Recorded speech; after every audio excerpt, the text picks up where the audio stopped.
Hey, what's up, guys? It's Craig Syracusa, Walk in Faith. I want to ask you a question. How many people would you say in the United States are unhappy with their current work situation? The statistics say it's over 70%. And you ask that question, well, why? How could that be? It's because they miss one small principle. Discover what your purpose is.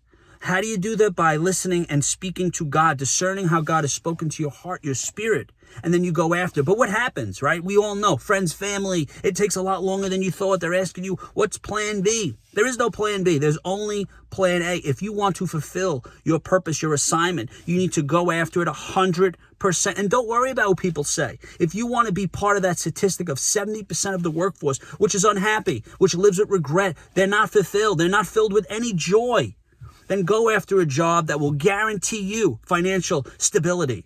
But at this point in the pandemic, we've realized there is no stability. There is nothing. The only thing that we could do is listen to how God speaks to our heart, is build a relationship with Jesus Christ, and know that we cannot trust in any system anymore. The only system that we need to trust and believe in is the principles of Jesus Christ. Because through that relationship, he will speak to our spirit. He will tell us and direct our steps. But like we said, steps, people don't want to take steps. We want it immediately, right? This generation wants everything immediate. When he says steps, that means it's going to take time. And we have no patience. We always want things immediately.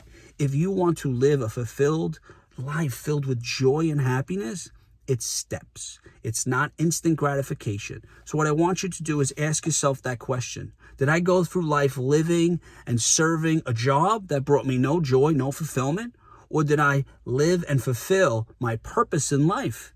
And if you have to ask yourself that question, I guarantee you are in a job and you are not fulfilled because you are not following what God has ordained over your life.